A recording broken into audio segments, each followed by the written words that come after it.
Welcome to HQ Live. Hi, I'm Vicki Hoth from Handi Quilter, and joining me today is Kelly Cline from Kansas. Welcome to our show today. Thanks, Vicki. So, Kelly is the queen. As far as I'm concerned, you are the queen of vintage quilting. I am just totally taken away, blown away with all that you have created and made something new out of something old. So, I'm just going to hand this over to you, and you tell us, how did you get started?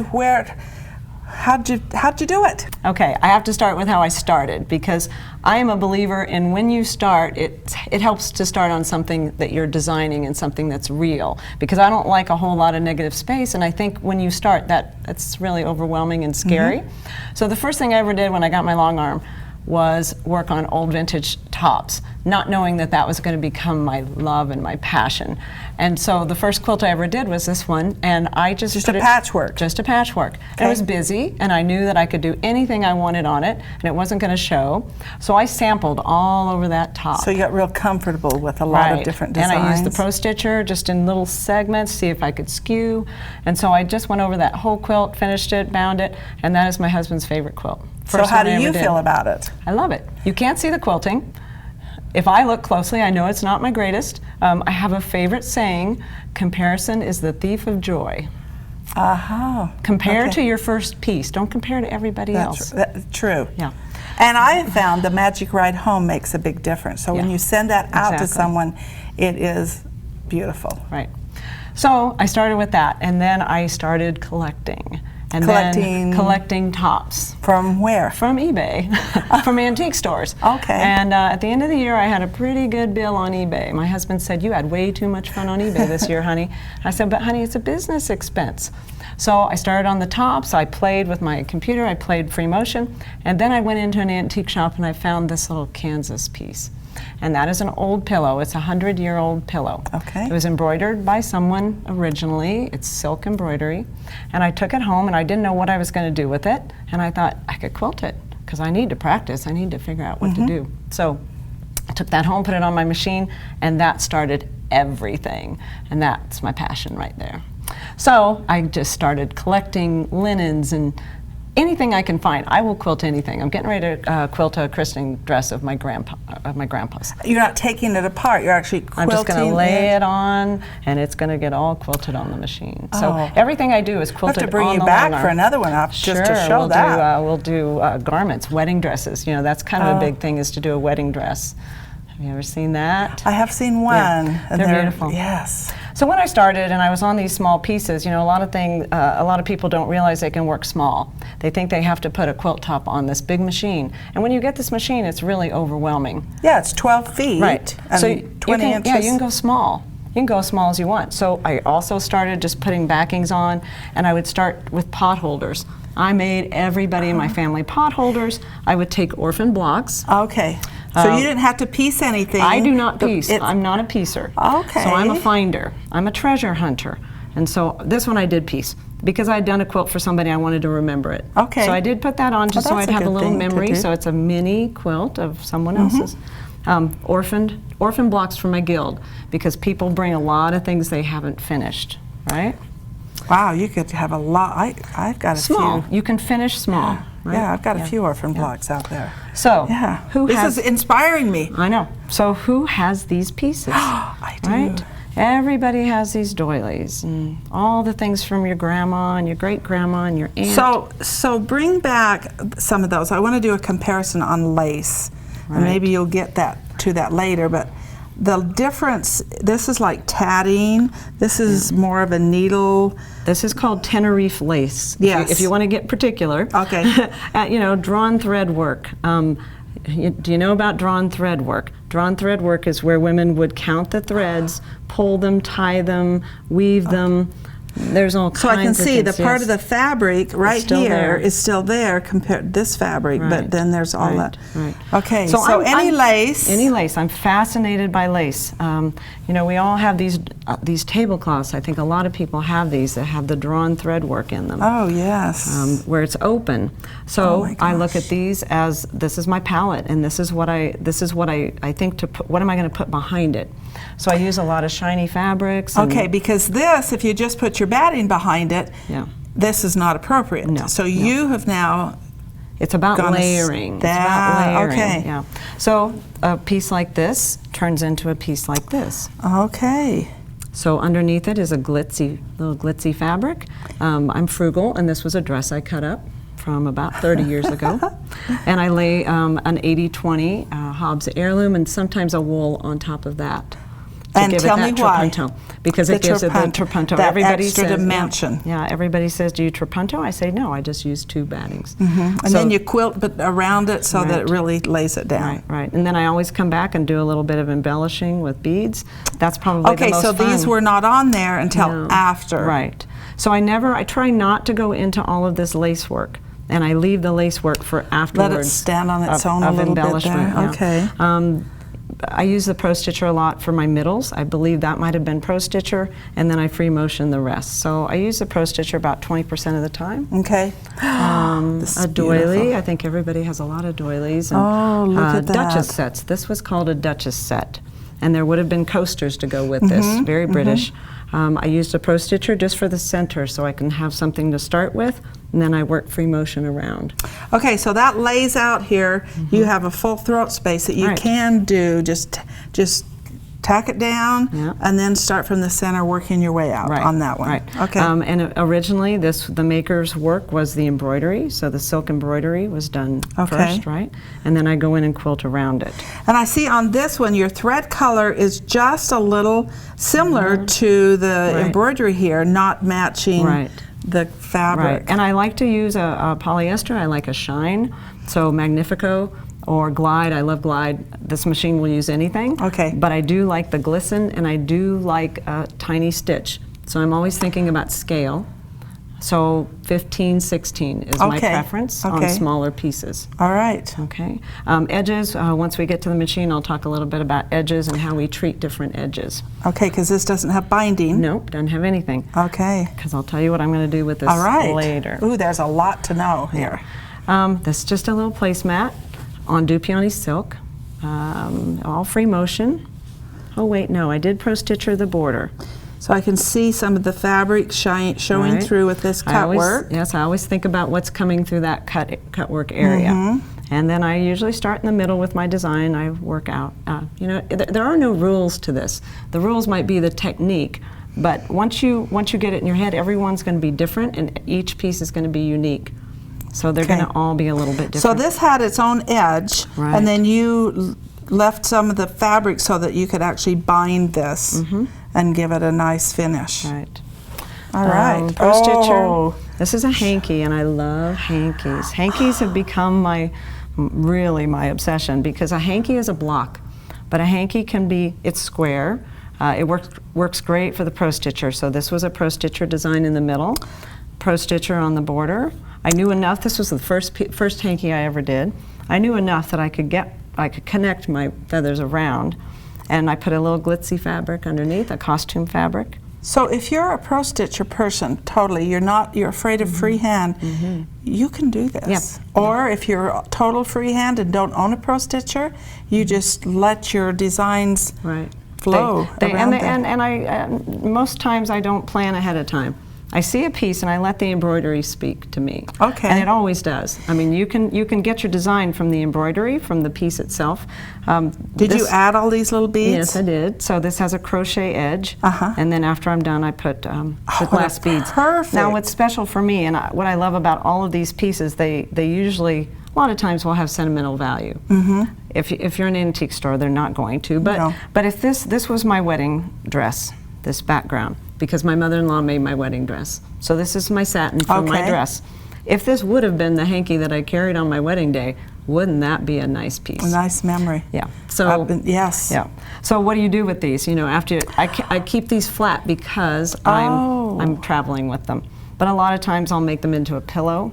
I'll frame them. Let's see if we've got a little frame under here. Just a quarter of the handkerchief. So that's just and a that little is hanky. just gorgeous. And this takes about an hour. So you get four of these frames Yeah. out of one handkerchief. Exactly. Woo. So you can put one hanky on your machine, cut it in fourths, and you've got 4 little gifts. Okay, so you have a spacer in here so Yes, I that do. the hanky doesn't touch the glass. Right, never touch the glass because it creates the moisture. Okay, So we don't want to do that. And then is add beautiful. beads or hot fixed crystals afterwards. Beautiful. So that's a sweet little way to give somebody a gift. Or you've got grandma's hanky, and you've got 4 kids. Yeah. You give everybody a frame of grandma's hanky. That's right. And I'm just thinking of all those ones that I inherited from my mother and my grandmother that are in a drawer at my home. And that's where they are. I think. I know. Yes. So we all have those. Right. And it's just, what can I do? What can I do with that piece? And they can all be different things. So these are all antique. But Right. if you don't have antique, Right. new works as well, right? Right, absolutely. Yeah, and there's some beautiful new ones. Yeah. Another hanky I just recently did, this is on the Sweet 16. So you don't have to be on a long arm. I prefer the long arm, and this is how I work. Things you can do in a long arm that you can't do on a sit down, I can block the hanky while I'm working on it. I can use my channel locks to square it exactly, and we'll do that just a little bit. So I see that there's only beads on this side, and this, are you still working? Yes, this was my road trip. All right, piece, so you I'm will still finish beading. that. Yeah, I'm still okay, beading. all right. And this was done on, I think the Pro Stitcher did my border, Pro Stitcher did my center.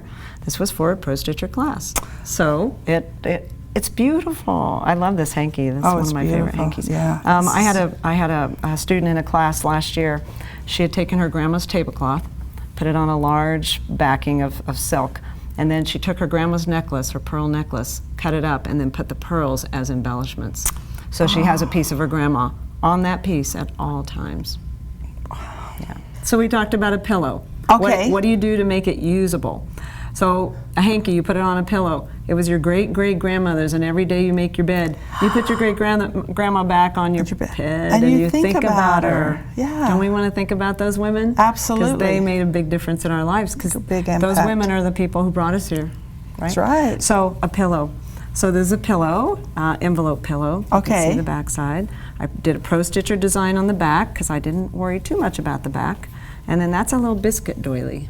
You just put that in your bowl and put your biscuits. Yes. Pro Stitcher in the middle. I free motioned around. But to do this crochet, go over this crochet work, you really need to have a glide foot. So the glide foot, we'll talk about that in a minute and show that. And but yes. that is magic over any tatting, crochet. Think of it over applique, embroidery. So this is actually someone crocheted that. Right. That's beautiful. Right. And I love satin. You see, I love satin. I love Dupioni silk, but this is just dress satin. Just Just at your simple. local Yeah. quilt shop. Right. Love the satin because I like the contrast of cotton and shine. Same with threads. That's why I like the poly with the cotton linens. Okay. Recently, I went to Australia with you. We did. We did. We had a really good time in Yes. February. And I was given lots of little things by people. So I was given koala fabric. I was given this really neat dresser scarf that says "Greetings from Australia." So I cut it. I hate cutting, but I did. Okay, so it was the long. Right. So I cut it in half. This was one full one full piece of fabric. So it went across the long arm, and then I put the doily on each side, Okay. and I did the whole thing at once. Little a koalas on there. So that's my Australian tote bag. You got that done pretty fast. I did. That Oh was- wait, it was February. So you did. Okay, so this is something that Handi Quilter owns. Right. Because this was a gift for, well, actually we It was purchased bought at a this. silent We auction. purchased this, Right. and this hangs at Handi Quilter. Right. And as we walk into our conference room, we think of Kelly because that's so nice. Yes. Well, I hadn't seen it for a year, so I'm really excited to see it again. So tell me the red fabric. What is that? So that is Dupioni silk. So it's not your satin, but No. it still has that sheen to Right, it. right. And then a really lacy hanky. What I loved about this one when I chose it, it had these little openings. I put gold lame under the whole thing. Just under all of the it? whole thing, because what happens when you have the needle holes and you look at this in the light, you may not be able to see it on camera, but you see the shimmer that comes through. You've got the gold I can coming see it. through the holes. I thought it was the thread. No, that's the Oh, my gold goodness. underneath. And then you added some Then beads, little glass clear beads. beads. Right. Glass. And this was free motion using stencils, so I love to design. This is not Pro Stitcher. No, that's me. See, you can do free motion. Right. I Yes. think Pro Stitcher borders. Okay. I love to mix and match. That's part of the fun. And a really short stitch length so that it just smooth rounds Right. out all that. Exactly. This is beautiful, and thank Thank you you. for letting us purchase it. You're welcome. So that we could hang it at Handi Quilting. I love it being here. Yes, okay. Okay, so we're All going right. to get to the machine in a minute. All right, and let's we'll see how to do let's it. move everything aside, Okay. and we're ready to stitch because I'm You're can't ready? wait for that. I'm ready. Okay. Let's go. Well, Kelly, before we start quilting, I have a couple of more questions. Okay. All right. I noticed these look really nice. You're saying they're all vintage. Mm-hmm. So my things that from my grandmother or great grandmother, they don't look so clean white. Tell me what you do, because I've been told don't touch them, don't wash them, or they'll fall apart.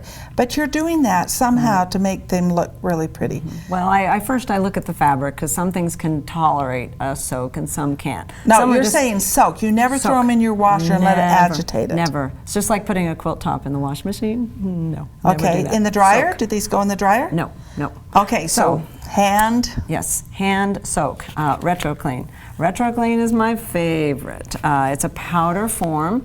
You put about a tablespoon in a gallon of warm water and just let it soak for about a day or two. Okay. Depending on how intense the stain is. So sometimes I let them just soak for a couple hours. And the amazing thing that happens when I do these old pillows, like these pillow tops, some of them are really yellowed. And the minute they go in water, it just becomes brown. And then there's a smell attributed. And it's a generation of smell. It's 100 years of dirt and just all kinds of things, and you see that start coming out in the water. Some So things are you not sit so there bad. and you think of Where it's the been. travel that this has been. Yeah. That's part of Yeah. it, isn't it? It is, and I'm just thinking of one thing that happened to me last week, because we had Academy last week, and I prepped a whole lot of hankies for Academy, and I had bought a whole bunch at an estate sale, and so I was ironing them before I came, and would you believe each hanky had a different smell to it? And you know whose smell it was? It was my grandma's smell. It was my Aunt Grace's smell. It was my grandma's friend Aunt Vera, or my friend Vera, her friend Vera, and it was everybody's perfumes from like 50, 60, 70 years ago. And as I ironed, I thought, this is the craziest thing. I'm getting all these memories come back. They're not mine, but they're close. And It then as you're smells. stitching, I've thought, as I've done vintage quilts, who is the person that pieced this and sat for hours and hours and hours, there's so hand much. piecing, and the history behind that, and then we get to finally finish them. Right. So, anyway, question. yeah.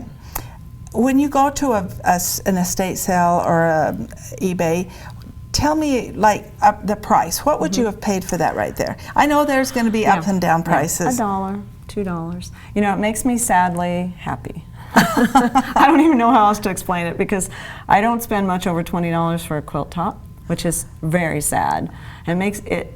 It's sad for them. Yeah, but because they hand piece that, yes. But I'm going to save it, and I can afford to save it because I can buy a lot of them. You know, hankies, 50 cents to $2. A nice hanky, I don't mind spending $2 because there's some that are so intricate that I just want them, and I know what's going to happen to them once I. Well, that's good to know for us as we start looking now and kind of where the range should be. And so if you're somebody wants $10, don't walk away, right?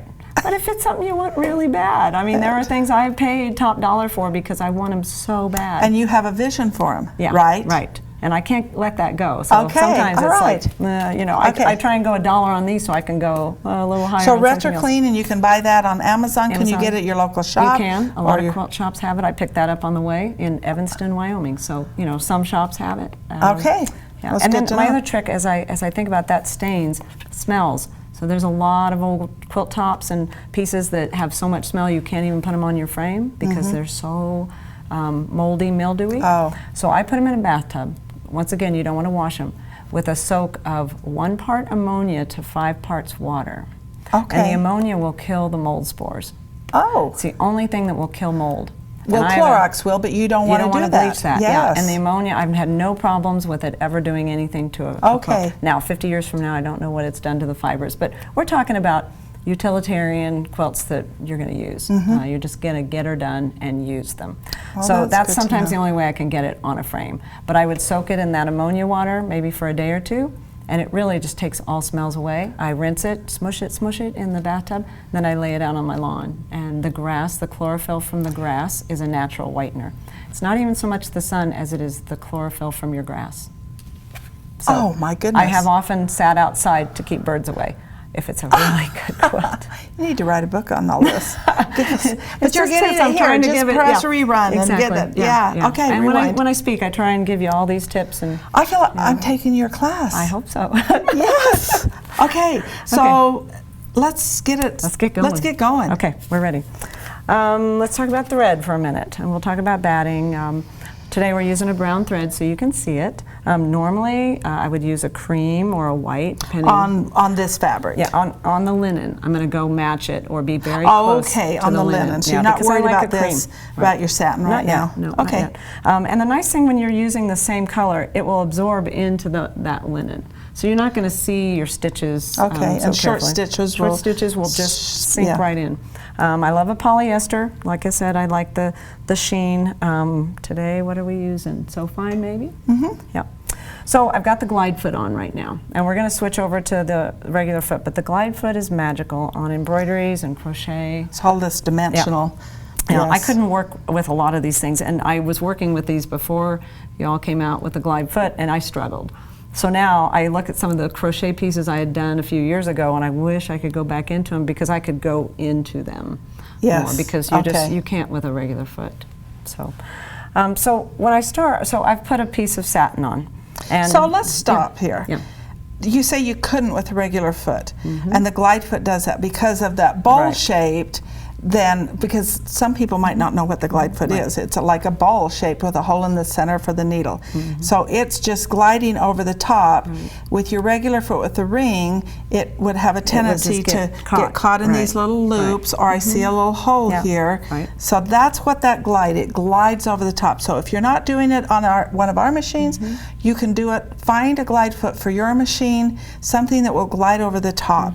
Yeah, because it's almost impossible to do some of this work without it, or without something like that. Okay. Because it'll get caught up. So today I've put we're going to try two different things. One is 80-20 on the bottom. Batting? Yep, and then wool on top. Okay, because it really adds a puff to it, so and dimension. It will drag a little bit. So if you're working with this and it's first time, probably don't start with two battings because it will be too puffy for you to work with. And you might struggle a little bit.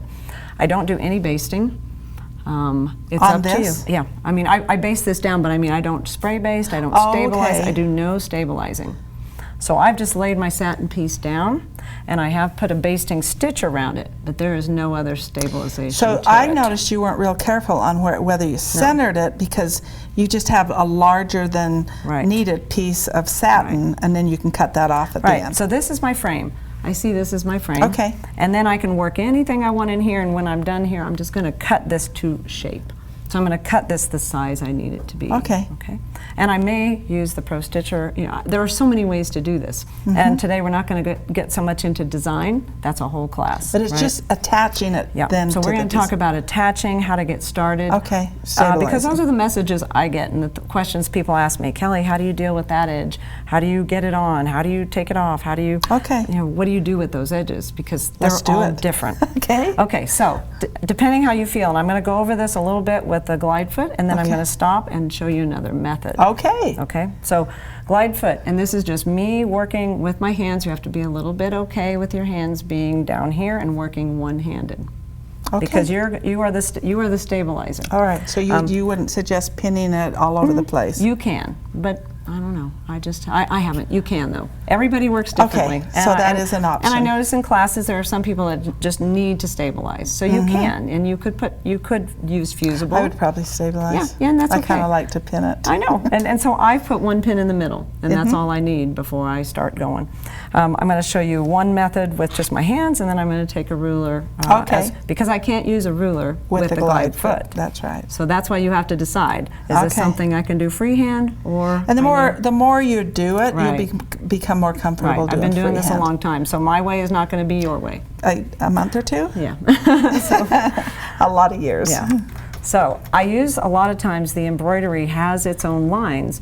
So I'm going to use this nice little, you know, where they've attached their crochet. I'm going to take that, I'm going to just go along that line. So I'm going to free motion.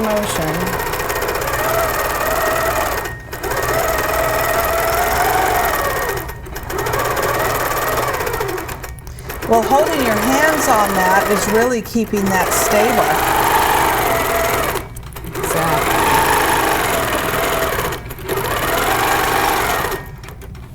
Okay, at this point, I'm going to stop. That was one method. That's if you feel really comfortable with your free motion skills and you can move along. Okay, and it looks really good. Okay. And if it was the same color thread, which it isn't today, you wouldn't notice if you boggled just a little bit. Not a bit, and you don't. And my line's not great, but if that was a cream thread, it would just dissolve into that. Yes. So, okay. Okay, we're going to take off the foot, and we'll go at it a different way.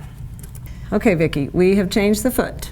So we had our glide, and now you've changed to our new shore foot. Yes. It has a higher profile for rulers, especially when you're using 2 layers of batting. Exactly. This is my first time using it, and I'm so excited because I'm going to get one of those today. And what's that little plastic thing I see? I've got a set of 4 rulers, and this is one of my favorites, and it's called a Kelly bean. Okay, so I'm going to just place out your rulers. I don't know if they're the right way. Let's put them the right way. It makes sense to put them the right way. This is a little ditch stitcher. And I call this my palm ruler because it fits in my hand. Okay. And they came about because I was working on a 3,000 piece half square triangle quilt, and as I was moving fast, because I like to move quick and fast, everything was getting caught. So I went to my glass man, I said, can you curve those ends? So everything's smooth so it won't get caught up. No, straight edges, my little ditch stitch, and this is a little mini that's a little half size of that for when you get way back in some tight spaces. So you can get these on your website at kellyclinequilting.com. Yep.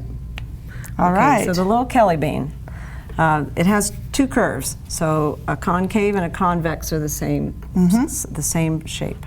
But mostly what I love this one for is I put it right next to my hopping foot, and I put it ahead of any crochet or lace. Oh, okay. And I'm going to just put it right up next to that foot just as resistance, and then it will guide me as I move, and it will hold down that lace. Oh, totally lays that down for you.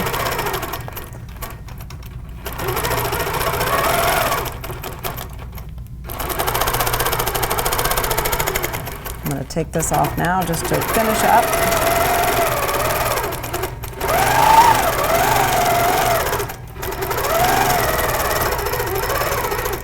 Okay, so I'm going to tie this off at this point. I've done all my stabilizing and I've outlined the whole thing. So I see a little tuck there, but it's something that I bet you're going to work it right into your tight quilting. I would have gone slower at the end, and I would have pulled this a little bit more. Oh, so maybe add a little pressure down here. Yeah. But I bet you can work that in, knowing you. I probably can, because when I quilt, I'm going to come into this little wrinkle right here, and I'm going to quilt it away. Oh, yeah, so it's little tiny quilting. Yeah, just like this little hole. You see that little hole? So what is your plan for that little hole? I could put a little piece of linen behind that, and then I'm going to use that just in my design. I'm going to quilt over it. Totally, so nobody will even notice. Nobody will know. I have lots of holes in my pieces, but I just respect the piece and let it be. I appreciate that because it's old. Yes. Yeah. Okay, all right, let's keep going. So now I've stabilized that hole outside, and I just pick a spot that I feel like I really want to start stabilizing. I'm going to take away that pin in the middle because I've already taken care of that. So once again, this is going to be my guide around the embroidery. Okay. This little piece. And I go around every little stitch of embroidery. And that's the most tedious part. You mean even these little tiny leaves? And I'm going to start in, and you'll see what I go around. I see a lot of times when people do embroidery, they might go just around and make a circle, right? And maybe go around this and around this. You're giving each one its due respect. Exactly, that's what it is. And in the tiniest of embroideries, that's what I feel is really important, to pop it out and blend it in, because you're going to blend into this. If you make a big circle around that, it's going to stand out. And it's going to look a little so that's messy. why you definitely want to match up your thread color too, to the fabric. Now, tell me the thread color you're using on the back. Are you matching? I'm a match. I balance. So whatever I use on top, I use in my bobbin. Okay, and good. I wind all my own bobbins. Okay. That's just me personally. I like to touch each one. So are you using the very same thread on the back as you're on the top? You're not using a finer thread? No. You just, if you have glide, you use that. Yeah. If you have Whatever Magnifico, okay, Yeah. good. Good to and know. I've tried, I usually use 40 weight, but some of these pieces that are really fine and fragile, I like the 60 weight. You can go to 100 weight, you can go to silk. It's just preference and what you're working on. Okay. Kind of the density of the linen tells you a lot of things about the thread and the design and all those things. And So probably the density of your quilting, too. Exactly, yeah. What's in it, all right. Okay, so I'm just using that curve inside here, and because I've got this curve shape, it glides over everything pretty good, and I'm not going to get stuck. Okay. So I'm just going to go do a little bit of outlining, and you'll see kind of what happens.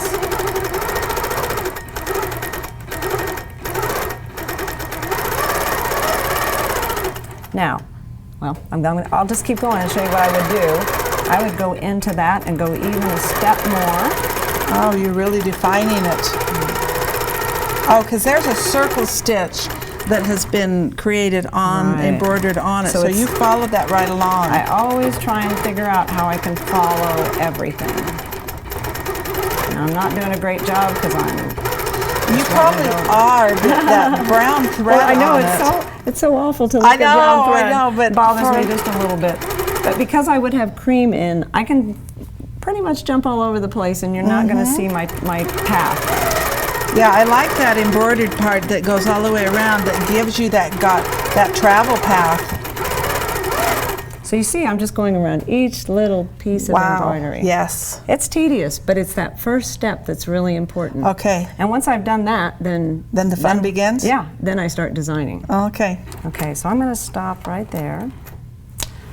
Now, two different thoughts. Let's say I've gone through this whole thing. I've stabilized everything, and I'm going into my center design. Okay. I'm not going to do that today because it just would take a while. But I start seeing things within here, and I see that I might echo this just a little bit. I start seeing the echo. I see that I want to repeat this shape. So I use the shapes of the embroidery and the style of the embroidery to create whatever I'm going to do in here, possibly out here. So because I see those nice little paisleys, I'm probably going to go inside with a feather. Okay. Maybe a traditional So feather. I see that you've got some cross-hatching here. What would you do, Vicki? Well, I'm going to ask you a couple of questions first. Would you go in and define each one of those cross-hatches? I could, or I can say, you know what, I'll save that till later and I'll bead each little center. So you'll hand bead that so it'll tack it down. Right. So then, because of this, I would have maybe someplace in here I would put some cross-hatching. Yeah, good idea. Yeah, and so you're always pulling this in or pulling this out. Okay. Duplicating. Or you could come out here and do a crosshatch border, piano key border. So this is how the different. Go ahead. No, I might be jumping ahead because I'm just wondering about all of this. That's what I'm going to say. All right, go for it. Because I've always had people say, well, Kelly, can I do that before? Yes, you can do your border beforehand. You can leave this hanky off, or the embroidery. Make a couple of dots, with water-soluble pen in here, and you've made your border. Your boundaries, on this fabric. Right. You can come in and you can do a pro stitcher, you can do a ruler border. Let's say we did piano keys, then lay your piece over the whole thing, and then go about your tacking down. Okay. So you could do the borders first. Okay. Essentially. But since you haven't now, right now, if I'm at this point, you've got to manage that. Right. So what I'm going to do, and this is how I work, because I always like to start in my center. Okay. Because as I work, usually what happens as I go around the embroidery, I'm creating my design in my head. And by the time I get here, I may not have known what I was doing right here, but I get here and I go, oh, I know what it's going to be. So I start working here. For me, this is the afterthought. Because I don't worry too much about this because this is my focus. Okay. So at this point, I'm going to come in and I am going to put a few pins just to hold this back. That down. So I'm going to just tack this down. And then I would come over and I would start doing piano key up to here. Okay. Right? And then lay this down, and you've hidden your piano key. Okay. And then at this point, I would probably come back in with my hand stitching, and bead each one of those tips. So that would actually tack the lace to the satin. Right. All right, we talked a little bit about this. What you talked here about doing some maybe echoing. What else would you do in here? I love pebbles. I love little pebble. I have a little fill that I love. And thanks to one of my little friends, Amy Van Gerp, one of your educators, she taught me this little belly button thing. And I'll show you my let's go over here because I'm not going to use my holes. Belly button? It's a belly button swirl pebble fill. And it's great for small little places. So let's just start with a pebble. I might have echoed. Let's not see this line right here. Let's just say I echoed right here. Okay. Okay. See, I've echoed. Okay, now I've got this really tiny. Okay, that echo would have been after you defined it. Right. All right, so it has a little channel around it all. So now I just need a little bitty fill right in here. And so my favorite pebble. Oh, you added a little. Okay.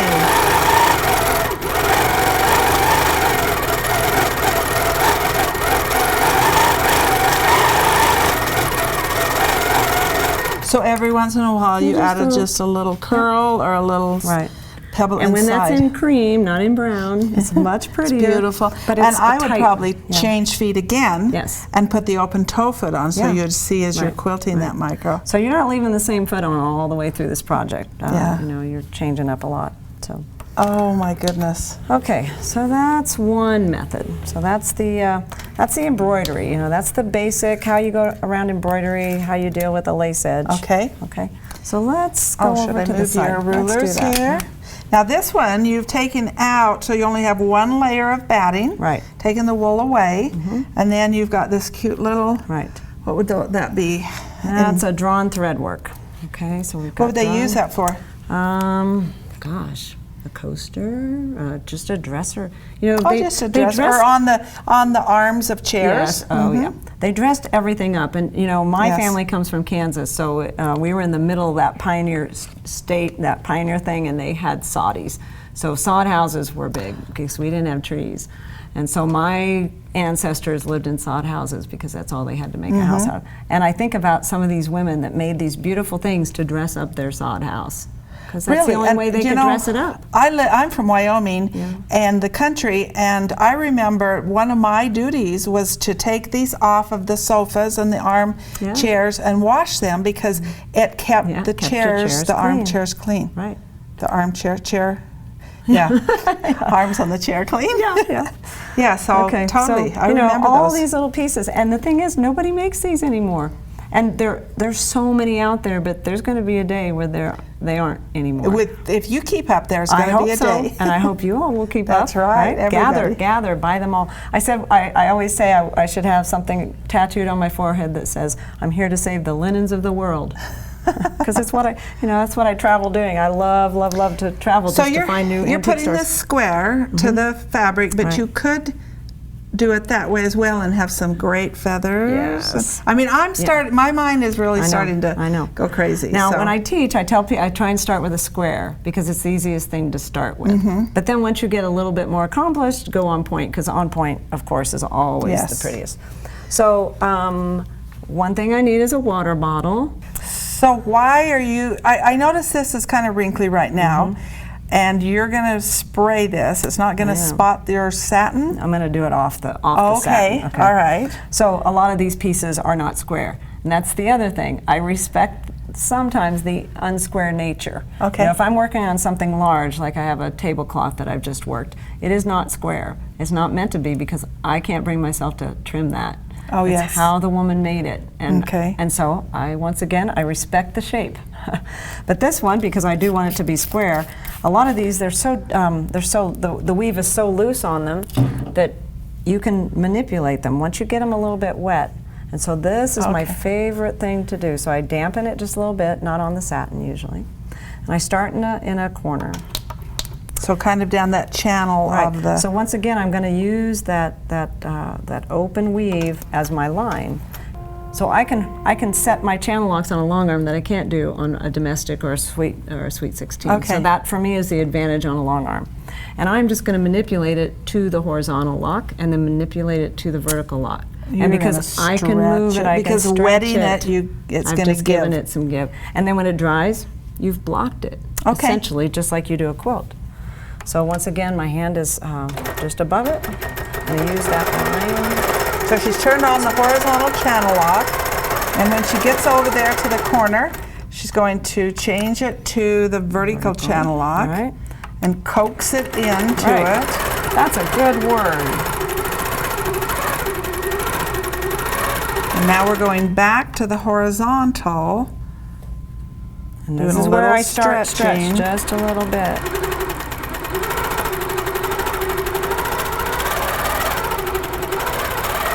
Now your last. I'm on vertical. This is the one that matters because you're going to have to stretch it just a little bit to make it all square. But it is going to be square when we're finished. Okay. I mean, this is the best trick, and this is my favorite thing to do with a kind of wonky square piece, because all of a sudden you made it work. Ooh, nice. You go pretty right slow, in there. Oh, perfect. How pretty is that? It's square. It just changed that whole look of this piece because we put it on something shiny. Now, if we really wanted to up it a little bit, we could put something else underneath it, something shiny. You could put gold, you could put anything. Yeah. And I would put it just to this stitch line. And I would put it under it, stitch it down, and sometimes I go with a curved, with one of these, you know, just like this. So you're talking about something out here? Yes, like if I laid something underneath it, and I did have something, we could have done that. But I would have laid it I would have made it the same size as this square. Okay. I would have stitched it down, got it stabilized, and then I would just pull this back, and I would go along and I'd trim it just right to that stitch line, and then lay that over, and then add one more stitch possibly at this side. Oh, okay, so it would have been So it would hide inside it, of here. So it would lay all in here. I would probably go in and do some tiny, cute little inside work. I might just do a cross hatch across there. I can see that some beads could be right here on those cross. Right. And this one I might duplicate. I mean, to make it really fancy, you could duplicate all of this in your side border. Okay. It could become a pillow when it's all finished. Oh my goodness. So, you know, the sky's the limit. So for sure you'd always tack this down afterwards. Right. Okay. Sometimes if this is wide enough, I have one that I've just recently done. It's got itsy bitsy little feathers down this whole thing. Or I use this as a spine and just make one side of feathers, and this could be the other side of feathers. Yes, it totally would have taken care of both those sides. And a little feather wreath in the center or whatever to... And seriously, this is done in about an hour or two. And that's why I love these pieces, because it's fabulous quickly. And so it's a challenge. It's a quick challenge that you can finish. Yes, and if you only paid a couple of dollars for it and it botched, you go on to the next one. on to another one. Yeah, don't start with your grandma's heirloom piece. Yes. Do not do that. So these are some that are not your heirloom, so they don't mean as much to you.